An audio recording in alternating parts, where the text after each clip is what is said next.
Hey, what's going on everyone? My name is Daniel here and welcome back for another video. And yes, it's been a while since I've uploaded a long video. I've been uploading shorts because I've been practicing editing. Anyways, today we are going to review the iPhone 14 Pro Max in 2025, and as always, we're gonna review in our 5 major categories.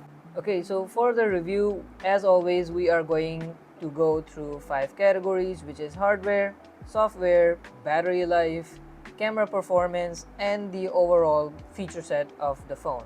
So let's start hardware. So as always, this is an iPhone, and yes, it is hella expensive, so we can say that the hardware is really good. It has stainless steel frame and a frosted glass back, which looks like really premium, to be very honest. And yes, I really did make some really cool shots of it with a ring light and stuff like that, but the overall hardware of the phone and the build quality from the front and from the back and the railings, all of them are really premium, and I really do like the sturdiness of the phone. The phone is kind of heavy for longer use though, because when you use the phone for a longer period of time, I think like it gets a little uncomfortable, but I think that most people really do like the sturdiness and overall hand feel of the phone. But to me, I think it's a bit more heavy, but many people do like this heaviness of the phone. It just brings a little premiumness to the overall feel of the phone. So for hardware wise, I think it is really sturdy phone. I don't know if it's really durable, and since this is an iPhone and it's hella expensive, I really do not want to test if it's durable or not. Like, nah man, I'm not gonna do that. But I think it is going to be durable.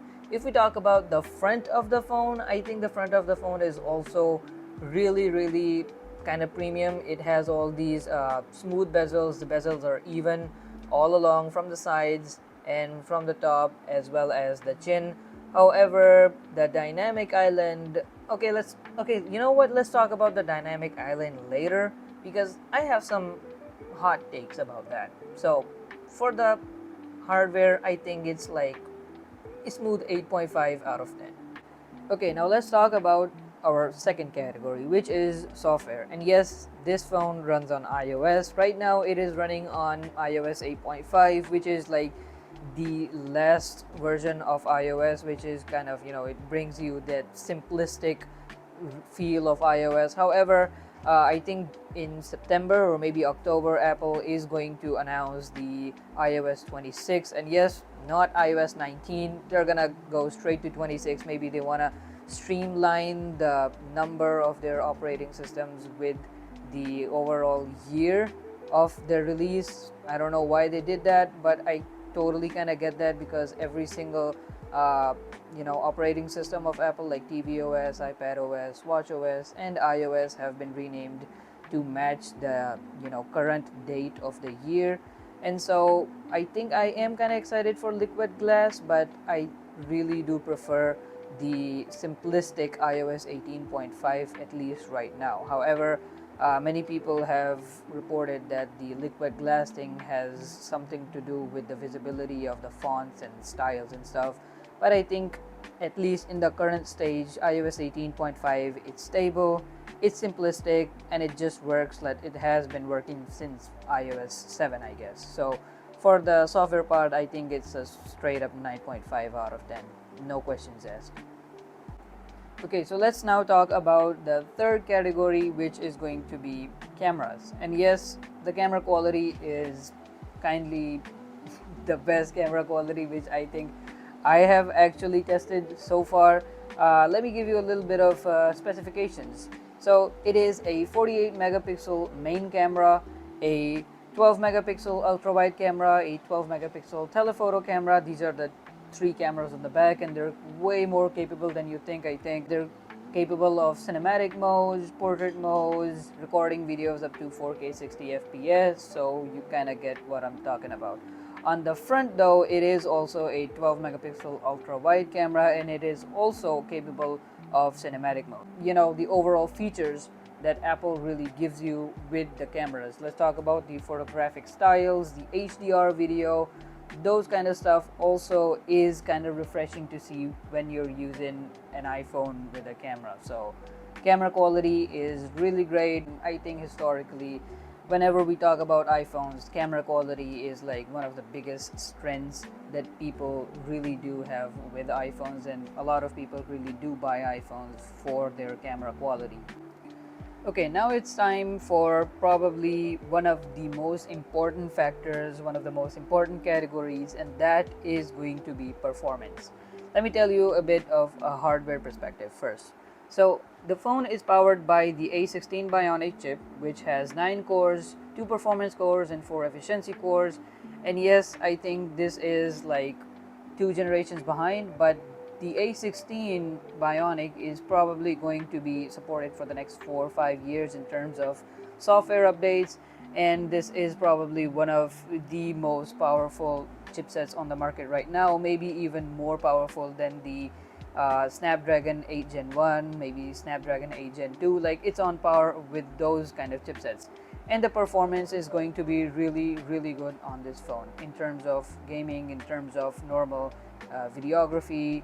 It's really capable of processing videos real time. It's really capable of playing games on a high FPS, and that 120 Hz LTPO panel, it's buttery smooth, no issues with the performance as well. I think this is the first ever review where I have literally no issues, and we've reached the 4th category. So performance wise, this is really good. In terms of battery life, things are probably a bit different. Let's talk about that one. Okay, now let's talk about battery life, because this is the place where I think a lot of the iPhones really fall short. And this one is, it's good, but let's talk about battery life like in a little bit more depth. So I charged this phone at 9:56 p.m. one day to 100%, use it for a couple hours, maybe like 1.5 hours, maybe 2 hours. Battery dropped to 85%. Then the phone sat idle on the desk on a standby mode. Nothing was turned on the screen, nothing at all. And I gotta say, when the phone is on standby, iOS is really optimized, and it preserves battery life like a lot. So it sat on the desk for like 12 hours straight, maybe even more than that, and the battery dropped like 2%. And this phone is on 87% battery health, by the way, and it's a 2-year-old phone, and 87% I think is really good. And then the next day I picked up the phone at somewhere along the lines of 12:30 p.m. and the phone was charged at 9:56 p.m. So the battery was at 84%. Used that phone the entire day. I made a YouTube short. I edited that short. I filmed that short. I uploaded that short using this phone. Scrolled reels, YouTube, social media stuff, and the battery life is really good. It lasted, I think, until 12:30 a.m. of the next day. So for me, I think this is a whole day phone. The battery life is really good. Still, the cycle counts and the battery health, that thing gives me anxiety. So apart from the anxiety stuff, battery life is good. Okay, now lastly, let's talk about some extra features of the iPhone. First, let's talk about that dynamic island of that thing. First of all, you've seen many YouTubers turn on that timer and put that timer in the dynamic island, or they can listen to music and put the little player thing in the dynamic island and stuff like that. But I've been using this phone for like 3-4 days or something, and I haven't gotten a single use of the dynamic island. Because, okay, let's be real for a minute, I don't really listen to a lot of music. And the second thing is that if I have a timer on the screen, either I turn the screen off after I put the timer on, or the app just keeps open. So other than that, I haven't found a single application that supports the dynamic island. YouTube, Instagram, Facebook, like, you can literally just like upload a reel on Instagram and just close the app, and like the upload progress should be shown in the dynamic island. But did they do that? No, they didn't. The only thing you can do with a dynamic island is show it on camera in YouTube videos. So yeah, I'm just gonna turn that thing off because it's draining battery health, and it's of no use. It's just a fancy notification bar. That's what I'm just gonna say. Other than that, some other features like True Tone, they're good. They work just like Samsung's adaptive eye comfort shield or something like that. I think they just keep changing names of these things. That was it. That was today's review, and I really do like this phone. However, I really would appreciate if you would go into the comments and tell me if I really did miss any kind of feature, or if you have any other suggestions for future videos and stuff like that. And as always, I'll see you in the next video. Stay cool, and get you guys in the next one, I guess.